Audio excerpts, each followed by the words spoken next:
Hello সবাইকে, আজকে আমি বানাবো কাঁচা আমের আম তেল। তো আমাদের গাছের থেকে কয়েকটা টাটকা দেখে আম পেড়ে নিয়ে এসেছি। এবার এগুলোকে ধুয়ে নেব।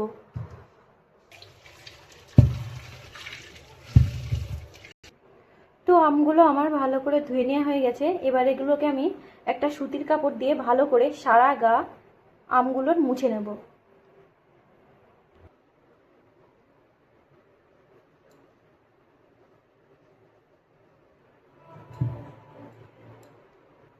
তো প্রত্যেকটা আম আমার ভালো করে মুছে নেওয়া হয়ে গেছে। এবার এগুলোকে আমি পিস পিস করে কেটে নেব।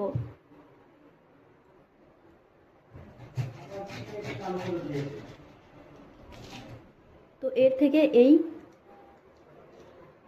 পাতলা যে কাগজের মতো অংশটা আছে এটা ফেলে দেব। এবার পিস পিস করে কেটে নেব। তো এভাবে করে আমার সব কটা আম কেটে নেওয়া হয়ে গেছে। এবার আমি আমগুলোকে হলুদ লাগিয়ে দেব। কাটার পরে কিন্তু আমগুলো একবারও ধোয়া যাবে না। আমার যা আমগুলো ধোয়ার আমি আগেই ধুয়ে নিয়েছি। এবার হলুদ লাগিয়ে নেব। তো আমগুলোকে হলুদ লাগানো হয়ে গেছে। এবার একটা থালার মধ্যে নিয়ে আমি চারি সাইডে থালার পাতিয়ে দেবো আমগুলো। তো এরকম সাইজের একটা বড় দেখে থালা নিয়ে থালাটাকে ভালো করে পরিষ্কার করে মুছে নিতে হবে, যাতে একটু থালার ভিতর জল না থাকে। এবার আমি হলুদ মাখানো আমগুলো থালার ভিতর ঢেলে দেব।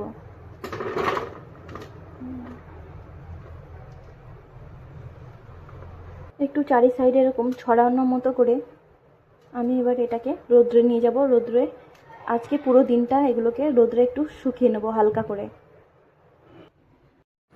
তো আম তেল বানানোর জন্য আমগুলো রোদে দেওয়া ছিল, সেগুলো আমার হয়ে গেছে। খুব বেশি রোদে শুকাবো না, এরকম হলেই হয়ে যাবে। তো আম তেল বানানোর জন্যে আমগুলোকে আমি পুরো একটা দিন ধরে এভাবে শুকিয়ে নিয়েছি। এবার আম তেলের মশলার জন্যে আমি নিয়ে নেব 2 চামচ ধনে, 2 চামচ মেথি, একই পরিমাণে জিরে, ওই পরিমাণেই মৌরি নিয়ে নিয়েছি, 2 চামচ সর্ষে, আর নিয়ে নিয়েছি কতগুলো শুকনো লঙ্কা। তো আমি সমস্ত মশলাই 2 চামচ করে নিয়েছি। তো এবার আমি মশলাগুলোকে ভেজে নেব। তো সবার প্রথম দিয়ে দেব শুকনো লঙ্কা, কারণ শুকনো লঙ্কা ভাজা হতে একটু বেশি সময় লাগে তাই। এবার শুকনো লঙ্কা একটু হালকা ভাজা হয়ে গেছে। এবার দিয়ে দেব বাকি মশলাগুলো।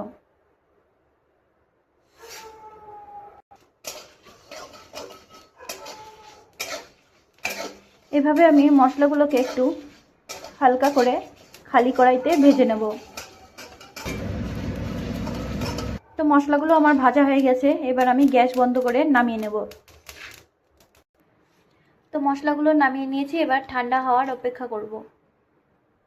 তো আমার মশলাগুলো ঠান্ডা হয়ে গেছে। এবার আমি এগুলোকে গুঁড়ো করে নেব। তো এর থেকে আমি কয়েকটা শুকনো লঙ্কা পরে গোটা দেওয়ার জন্য রেখে দেব। তো এই কটা মশলা আমি গুঁড়ো করে নেব। তো মশলাগুলোকে আমি গুঁড়ো করে নিয়েছি। আমি একদম মিহি করে মশলাগুলো গুঁড়ো করব না, কিছুটা দানা দানা মতো থাকবে। এবার একটা কড়াই গরম করে কড়াইয়ের মধ্যে আমি বেশ কিছু পরিমাণে সর্ষের তেল নিয়ে নিয়েছি। এবার তেলটাকে আমি মোটামুটিভাবে একটু গরম করে নেব, খুব বেশি গরম করা যাবে না। তো তেলটা আমার মোটামুটি গরম হয়ে গেছে। এবার গ্যাস অফ করে দিয়ে আমি তেলটাকে একটু ঠান্ডা করতে দেব। এবার এর মধ্যে আমি দিয়ে দেব ভেজে গুঁড়ো করে রাখা মশলাগুলো, আর দিয়ে দেবো এর মধ্যে পরিমাণ মতো কিছু বিট লবণ।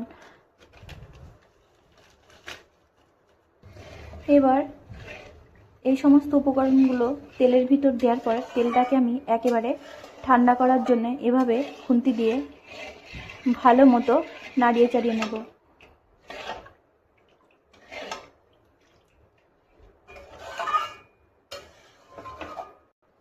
তো তেলটা অনেকটাই ঠান্ডা হয়ে গেছে, এবার এর মধ্যে আমি শুকিয়ে রাখা আমগুলো ঢেলে দেবো।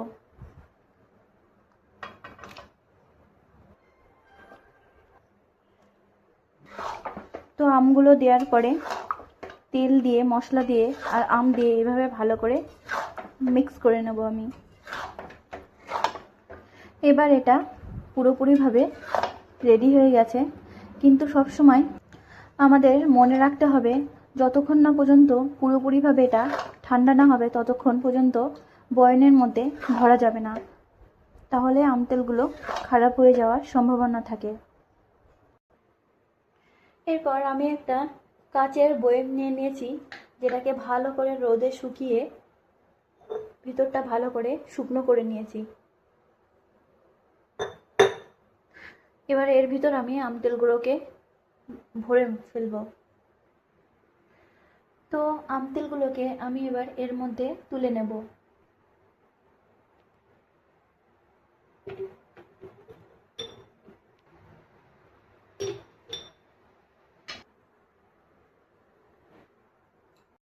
তারপরে সবশেষে আমি দিয়ে দেব যে গোটা শুকনো লঙ্কাগুলো তুলে রেখেছিলাম সেগুলোকে এর উপর।